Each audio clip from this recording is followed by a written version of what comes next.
Materinya judulnya latar belakang masalah dalam penelitian. Nah, kita lihat di sini. Latar belakang. Jadi kemarin kita sudah membahas masalah latar belakang. Nah, di situ latar belakang kemarin kita bahas bahwa dalam membuat latar belakang itu harus berbentuk piramida terbalik. Oh, kok ini ya?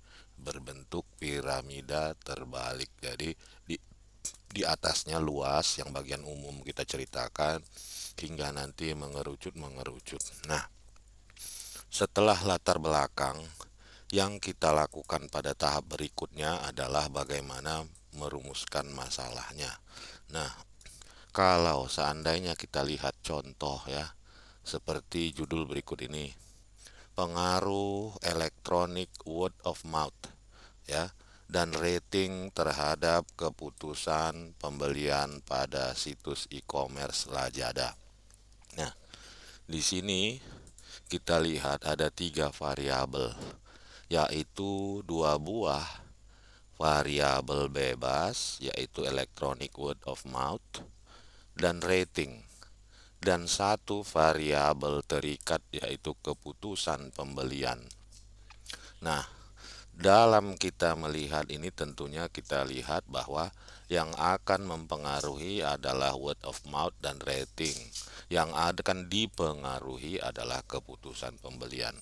Satu hal yang pasti yang ingin saya ingatkan ya, bahwa dalam membuat karya ilmiah ya, atau tulisan, dia itu harus memiliki apa istilahnya tuh ya, benang merah atau red line ya, benang merah.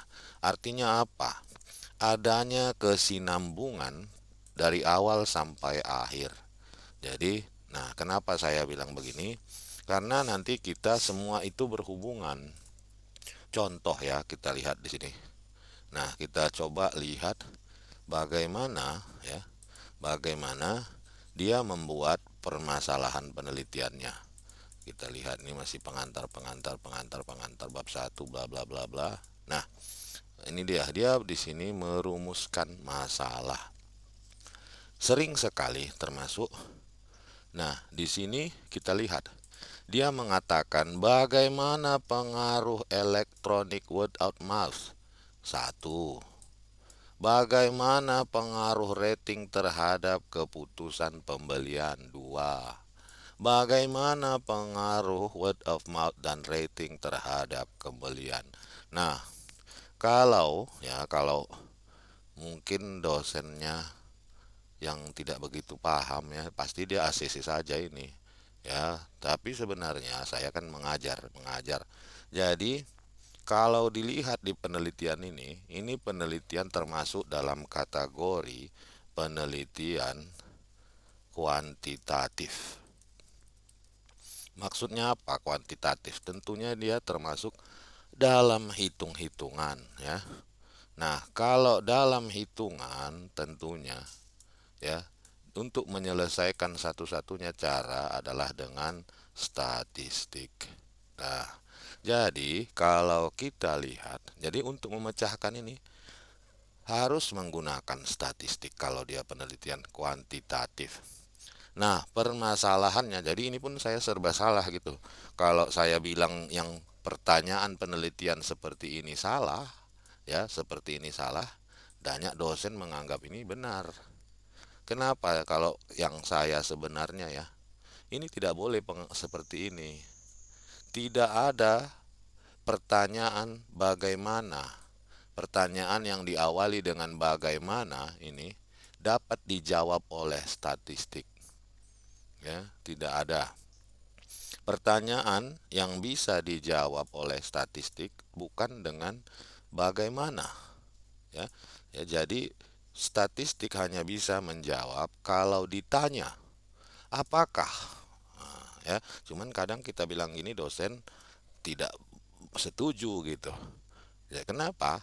Karena statistik tidak ada menjawab bagaimana. Coba kamulah mikir, apakah hitung-hitungan bisa menjawab sesuatu yang tidak. Kalau menanya bagaimana, itu kan jawabannya menjelaskan, explaining. Sementara statistik tidak ada mengeksplain statistik itu seperti matematik. Satu tambah satu sama dengan dua. Bukan kita katakan, ya kan? Kalau satu tambah berapakah satu tambah satu? Nah, ya kan? Nah, kalau kita tanya bagaimana satu tambah satu, nah, itu salah, ya kan? Nah, kalau kita tanya lagi, berapakah pengaruh? Nah, bolehkah? Boleh juga. Nah, berapakah pengaruh? Tetapi dia menjadi lebih luas nanti jawabannya. Pada umumnya, di sini adalah hanya melihat ada atau tidak pengaruh. Makanya, sebaik-baiknya pertanyaan penelitian kuantitatif itu ya, kita tanyakan apakah terdapat pengaruh word of mouth terhadap keputusan pembelian. Nah, tapi ini kalau saya bilang inilah yang benar, tetapi kan kita tidak bisa memaksakan. Banyak dosen, ya bukan hanya di Polmed, di seluruh Indonesia bahkan. Dia tidak bukanlah dosen yang mengajar statistik. Jadi dia walaupun dia statistik apa ya bukan statistik, tapi dia membimbing skripsi, tesis dan sebagainya. Tetapi ya seperti inilah jadinya. Makanya banyak dimulai pertanyaan itu bagaimana. Sebenarnya bagaimana itu tidak ada bisa dijawab kecuali penelitian itu adalah penelitian kualitatif. Kualitatif itu kan sama dengan deskriptif. Berarti kita memang untuk mendapatkan jawaban, untuk bisa menggambarkan sejelas-jelasnya, kan menggambarkan itu penelitian kualitatif. Makanya dimulai dengan kata tanya how itu bagaimana. Ya, jadi tapi ini saya tidak katakan salah. Mungkin pembimbingnya tidak begitu paham dengan statistik ya. Karena semua ini kalau dia ke kuantitatif tidak akan bisa dijawab ini sebenarnya. Tidak ada statistik yang bisa menjawab bagaimana, ya, tidak ada. Yang ditanya itu selalu apakah ada. Ya. Nah, itulah yang ingin saya ingatkan. Nah, coba kita lihat lagi. Ini skripsi si Nurul. Nah, ini skripsi si Nurul yang kemarin. Bagaimana? Nah, ini kan. Nah, ini memang penelitian deskriptif. Ya, jadi ini belum, nah, ini deskriptif dia nggak apa-apa. Nah, kalau ditanyanya lagi, apa saja, nah, ya, apa saja faktor internal. Nah, ini juga kalau kayak gini pertanyaannya ini termasuk kategori deskriptif. Nah, ketiga, bagaimana analisis SWOT? Nah, ini juga jelas sekali nih deskriptif. Yang analisis SWOT ini bukan kuantitatif ya. Ini termasuk ke deskriptif ya. Tidak dikatakan dia sebagai penelitian kuantitatif. Oke, nah sekarang saya coba lagi penelitian si Elsai. Nah, kita lihat. Nggak apa-apa, saya nggak masalah kalaupun apa salah biasa, namanya masih belajar. Nah, kita lihat. Nah, ini penelitian. Nah, ini dia. Bagaimana? Nah, ini si Elsai. Bagaimana prosedur pengeluaran barang? Nah, kalau kita lihat ini kan tentunya memang dia penelitian deskriptif, makanya boleh. Nah, yang jadi masalah itu selalu kan apa ya? Banyak sekali penelitian dia kuantitatif tapi menganggapnya deskriptif. Bahkan ada kemarin dosen ya salah satu dosen di jurusan kita mendebat itu ya bagaimana bla bla bla, tapi ya saya pun nggak mau untuk apa berdebat dengan orang yang memang tidak memiliki pengetahuan tentang itu. Ditanya pun dia nanti statistiknya dia nggak ngerti. Jadi ya terserahlah saya bilang gitu ya. Kalian pun nanti kalau kebetulan saya pengujinya pembimbingmu yang menyuruh seperti itu ya silahkan. Kalau sepengetahuan saya kalau dia kuantitatif pasti berhubungan dengan statistik. Nah jadi dia harus mengikuti kaedah statistik supaya dapat jawabannya. Karena tadi kita katakan penelitian itu dari bab 1, 2, 3, 4, 5 ini merupakan satu kesatuan yang saling menyambung. Jadi kalau itulah yang disebut ada benang merahnya. Jadi kalau pertanyaan ini penelitian kuantitatif kuantitatif. Tapi ditanya dengan kualitatif. Nah, macam mana menjawabnya? Ya. Jadi begitu, tetapi apakah itu salah? Salah kalau menurut ilmunya, tetapi kan kita tidak bisa bersikeras gitu ya. Udah saya lah rasakan ini. Tapi ya udahlah, mungkin dosennya juga belum begitu paham dengan statistik, nggak apa-apa.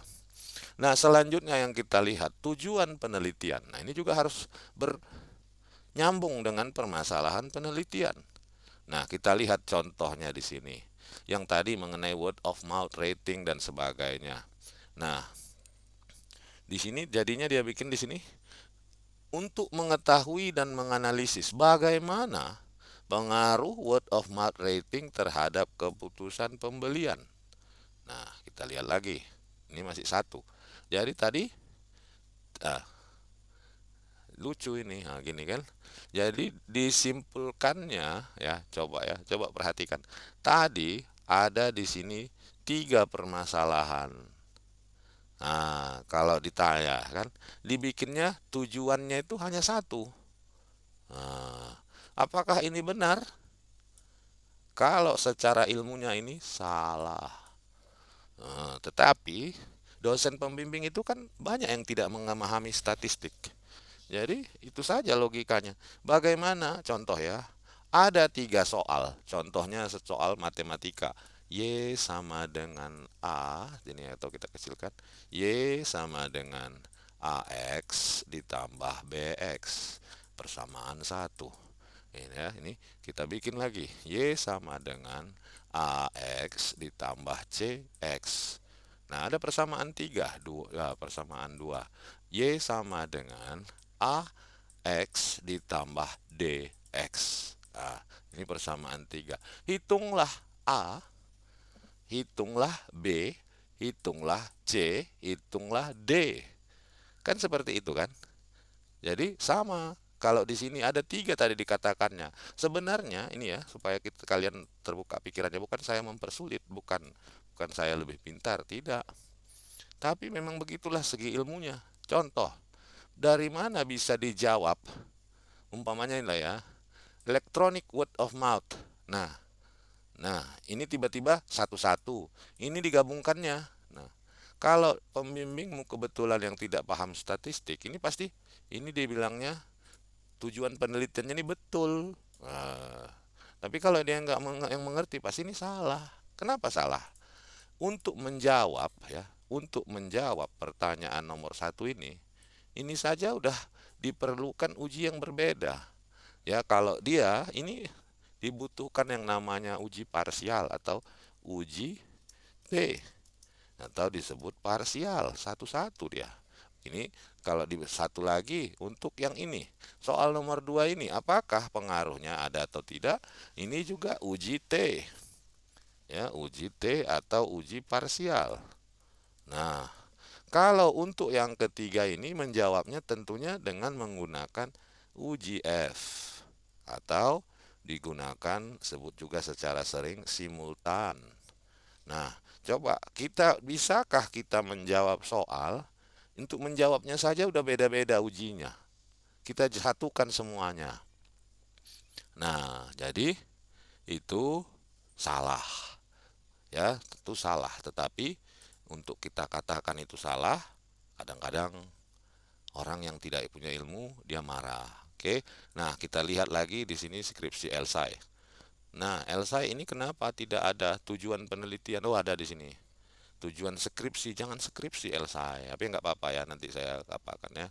Atau sebentar ya, saya apa dulu ya, saya buka buku panduan yang dipakai saat ini di Polmed supaya kita tahu bagaimana rupanya membuatnya. Jadi ada panduan, mungkin udah dikasih tahunya kalian itu, cuman kalian belum membacanya atau lupa begitu ya. Jadi ini saya bukakanlah pedoman ya penulisan skripsi. Ini pedoman tunggu ya, pedoman penulisan skripsi yang dikeluarkan oleh, nah ini saya share sekarang ya. Ini saya share. Mana dia nih. Nah, ini tentunya udah kalian dapat di sini. Polmed, pedoman penulisan laporan magang proposal dan skripsi mahasiswa diploma 4. Nah, ini yang tahun 2022. Karena yang tahun 2023 belum ada sama saya, tapi pada intinya samanya itu. Nah, kita lihat. Nah, ini ke ukuran kertas, jenis huruf, semua ada di sini ya. Bahasa yang dipakai tentunya udah kalian dapat ini ya. Nah, ini laporan magang, kita kan nggak itu. Nah, proposal skripsi. Nah, di bagian awal ada lembar sampul dikatakan di sini ya. Ada pengesahan dan sebagainya sebagainya. Itu nanti silahkan kalian baca sendiri. Yang saya ingin tahu itu adalah yang ini isi bab satu. Nah, ini ya pendahuluan, coba kita klik. Nah, latar belakang. Nah, ini dia. Apa yang diminta di skripsimu itu seperti yang kita ajarkan sebelumnya. Menjelaskan apa, mengapa, dan pentingnya topik skripsi yang dipilih. Jadi itu apa, mengapa, dan pentingnya. Terus dicantumkan masalah. Nah, ada fakta yang terjadi secara empiris. Harus dilampirkan fakta yang ada. Gak bisa hanya cerita dan teori. Dan dilanjutkan dengan kondisi ideal yang seharusnya. Dan selanjutnya disampaikan dalam peranan skripsi. Nah, itulah dia. Makanya bab satu yang bagus ialah satu, dia menjelaskan masalahnya ya. Nah, untuk sampai menjelaskan masalah itu kita tentunya kita ceritakan dahulu yang umum-umum. Yang umum apa? Yang berhubungan dengan masalah. Baru setelah itu kita ceritakan lagi ya yang umum-umum dia. Terus kalaupun apa di sini kita tambahkan, boleh kita masukkan kutipan. Kutipan yang baik ialah kutipan yang berasal dari jurnal, bukan kutipan dari buku. Kenapa? Karena buku agak lambat perkembangannya dibanding dengan jurnal. Jurnalnya pun apakah semua jurnal bisa? Tidak.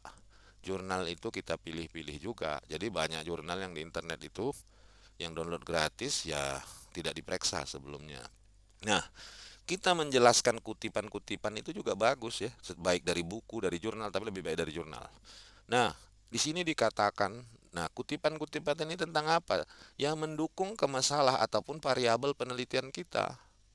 Setelah kita tambah kutipan, inilah yang disebut dengan adanya fakta empiris.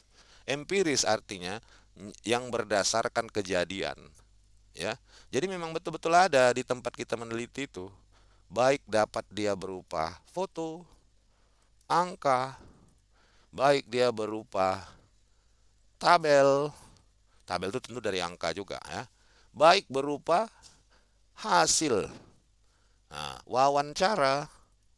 Nah, jadi sebelum kita meneliti, bolehkah kita bertanya dulu, betulkah seperti ini permasalahan kepada pimpinan atau apapun, khususnya ini untuk penelitian kualitatif ya, bukan kuanti, yang deskriptif. Jadi ada wawancara pendahuluan, kita berceritanya dulu. Jadi di situ kita lampirkan sumbernya siapa. Nah, setelah kita melampirkan fakta-fakta, baru kita mengerucut kepada yang disebut dengan apa ya?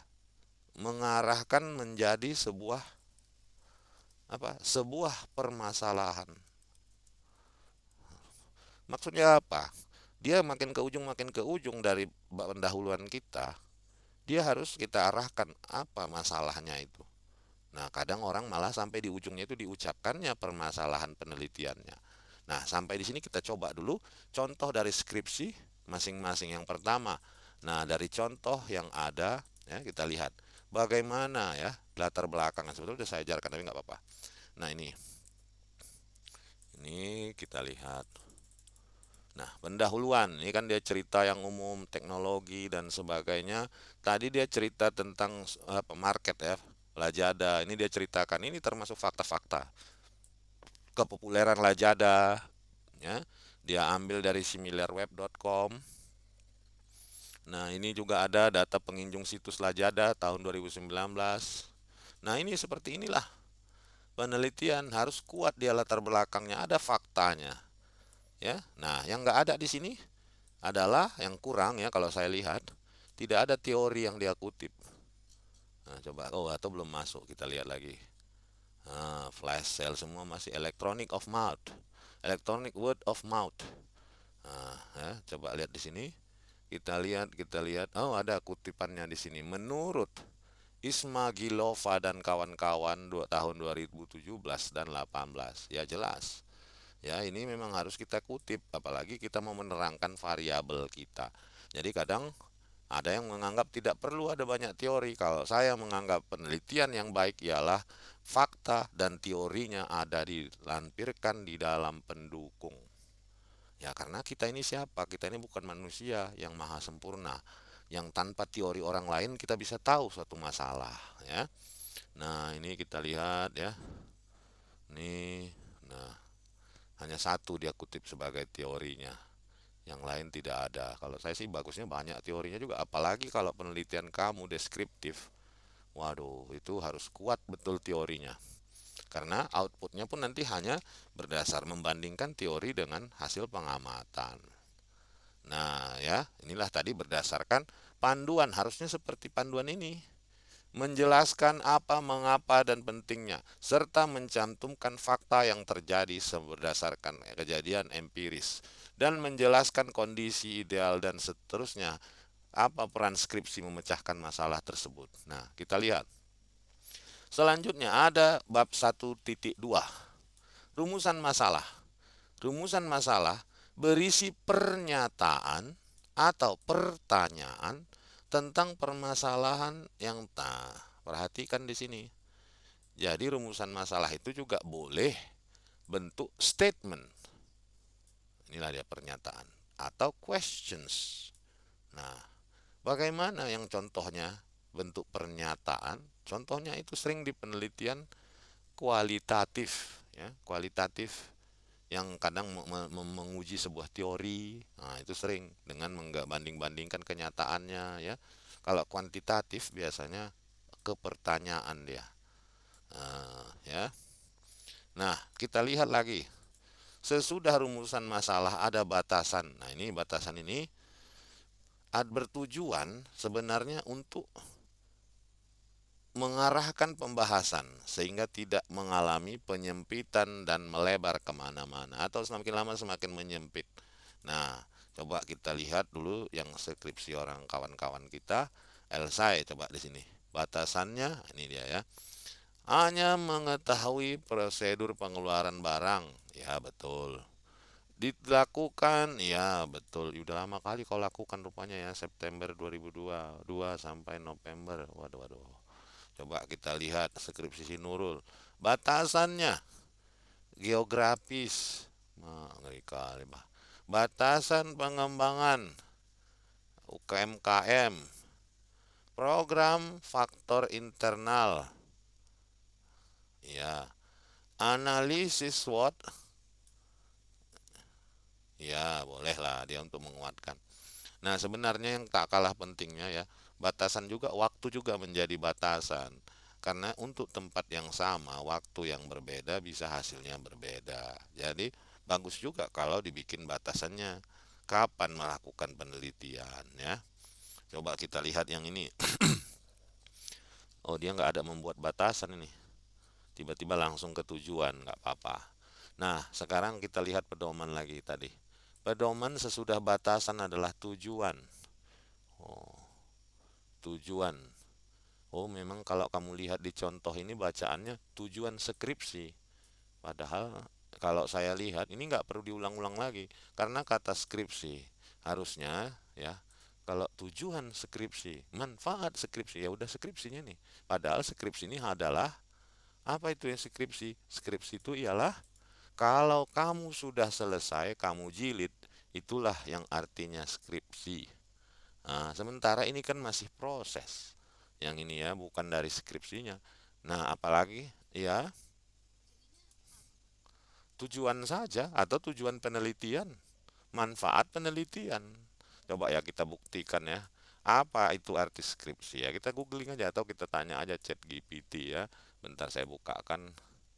Nah, ini nggak kelihatan ya.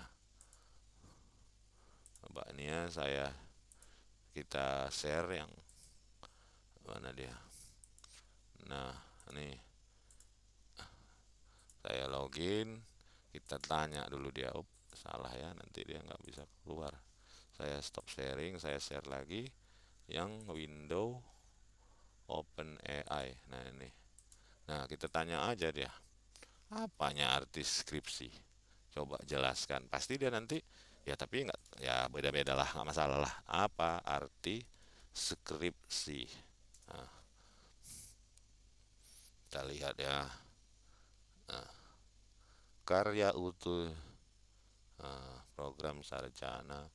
Panjang kali pun, tahap apa katanya. Ya inilah pokoknya secara sederhana, skripsi adalah bla bla bla bla bla bla. Nah, kalau internasional disebut tesis. Nah, tugas akhir pada tahap program studi sarjana. Ya, apa-apalah kalau memang menurut panduannya ya, seperti tadi yang kamu bilang itu ya, yang bahwa katanya itu adalah manfaat skripsi, tujuan skripsi, ya silahkan lah ya.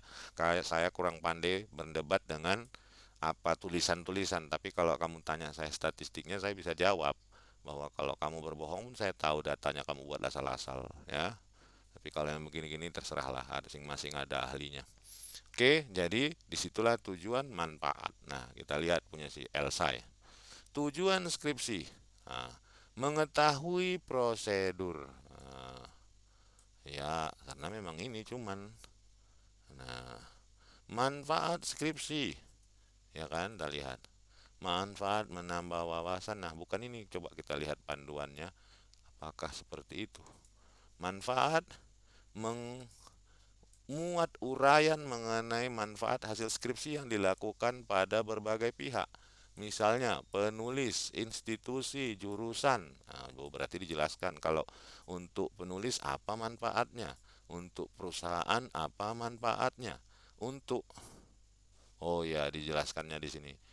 Saya bilang untuk penulis menambah wawasan, pakai essay food memberikan informasi, bahan referensi, ya udah.